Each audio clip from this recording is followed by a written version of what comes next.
and welcome to episode 14 of All About Steam, the UP Challenger. This is a very momentous moment in the All About Steam series. So now, welcome the episodes of the Steel Giants.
The Union Pacific Challenger is a type of simple, articulated 4664 steam locomotive built by the American Locomotive Company, ALCO, from 1936 to 1944 and operated by the Union Pacific until the late 1950s. A total of 105 Challengers. Sorry.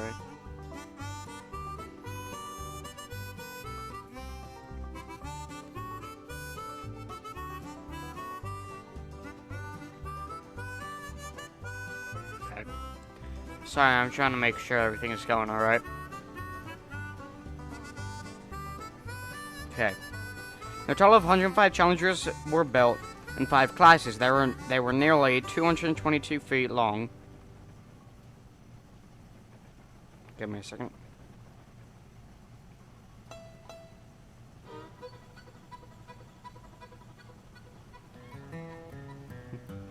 They were nearly 122 feet long and weighed nearly 537 short tons. They operated over most of the Union Pacific system, primarily in freight service, but were assigned to the Portland Rose and other passenger trains.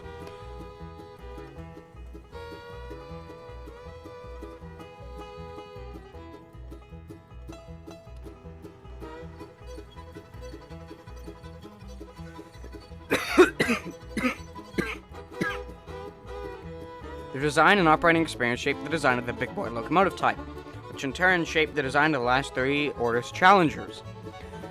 2 Union Pacific Challengers survive. The most notable is Union Pacific number 3985, which was restored by the Union Pacific in 1981 and operated in excursion service as part of its Heritage Fleet program. Mechanical problems forced out of service in October 2010 and retired in January 2020 after the restoration of Big Boy 4014.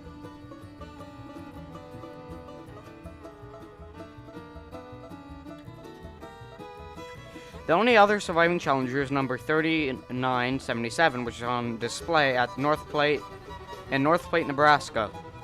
The name Challenger was given to the same locomotives with a 4664 wheel arrangement, 4 wheels in the leading pilot truck to guide the locomotive into curves, 2 sets of 6 driving wheels, and 4 trailing wheels to support the rear of the engine and its massive firebox.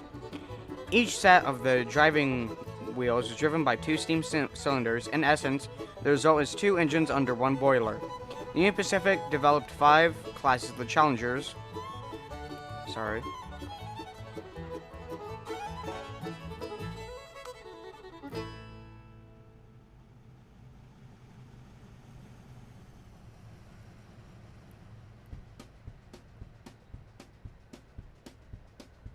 Okay. Union Pacific developed 5 types of Challengers: the light CSA-1 and CSA-2 classes, and the heavy 46643, 46644, and 46645 classes. The railroad sought powerful locomotives that could handle mountainous grades and high speeds. Previously, articulating motive that had been limited. Sorry, I heard a sound that really concerned me.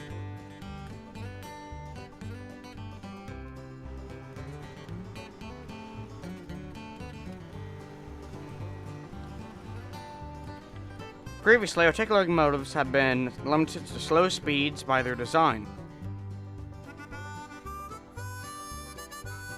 Technical breakthroughs allowed the UP Challengers to operate within 280 pounds per square inch boiler pressure, something usually reserved for passenger locomotives like the FEF series. They had 69-inch drivers and mammoth wheels, usually seen on passenger locomotives, only because freight engines normally require the extra torque provided by smaller wheels. Speeds in excess of 60 miles an hour, while unheard of on other railroads using articulated steam locomotives, became commonplace on the Union Pacific. When the first Challengers entered service in 1936 on the UP's main line over the Wasatch Range between Green River and Ogden, the locomotives had problems climbing the steep grades. For most of the route, the maximum grade was 0.82 in either direction, but the climb eastward from Ogden into the Wasatch Range reached 1.14%. Hauling a 3,600 short-ton freight train demanded double heading and helper operations. The adding and removing helper engines slowed operations.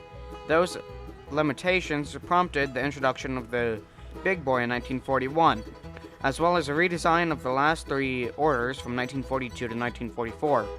Using the experience from the Big Boy, UP Chief Mechanical Engineer Otto Jabelman redesigned the last 3 orders of Challengers.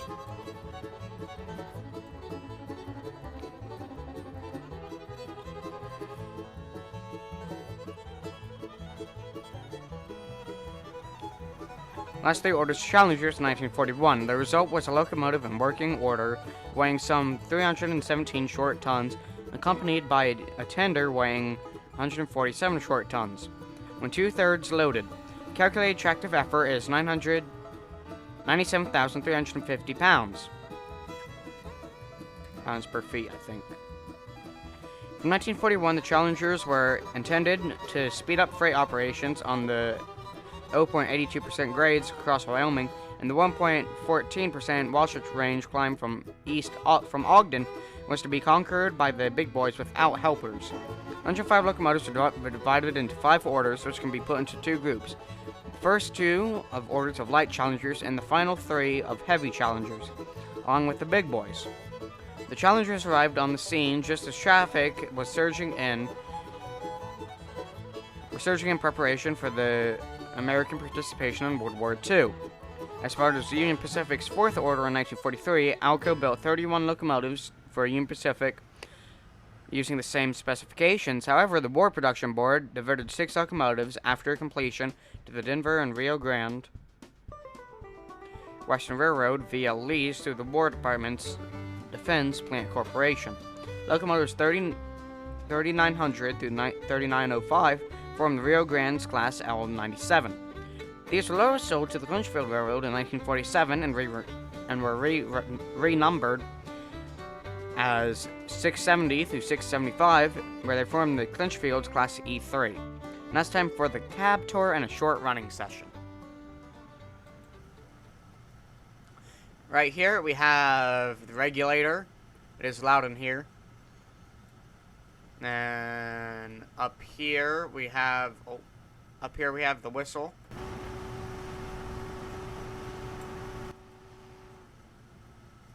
Over here we have the reverser, loco brake, train brake, sander.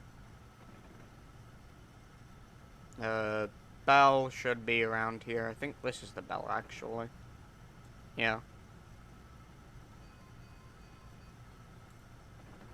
Over here, we have nothing over that way. Up to the... Oh. Right here, we have the injector. Here, you know what? Let me switch over. We have the fireman's injector. Fireman's injectors have 2 injectors. Have the blower. Some more things that do nothing. More stuff that I wish I knew what did. Over here we have the firebox. This is oil fired.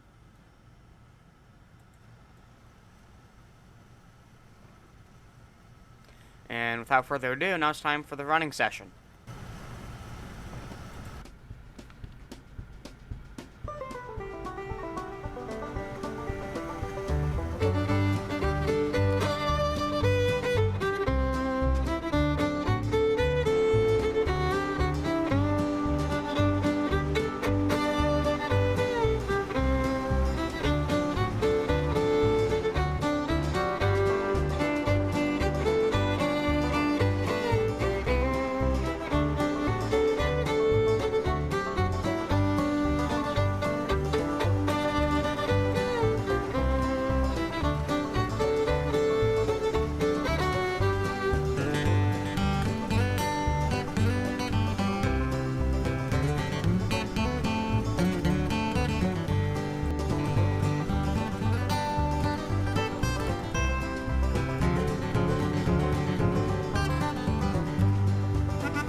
Alrighty.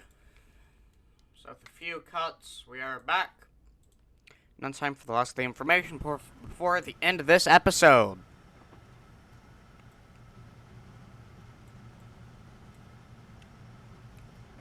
Only 2 of the original 105 challengers survive today, both of which are from the 4664-4 order built in 1943. One, number 3977, remains on static display in North Platte, Nebraska, while the other, number 3985, has been restored to operating condition by the Union Pacific, sort of its steam program. Though it has remained in storage since 2010, 3985 was later officially retired from excursion service in January 2020, currently remains in storage in Cheyenne, Wyoming. Thank you all, and have a very nice night.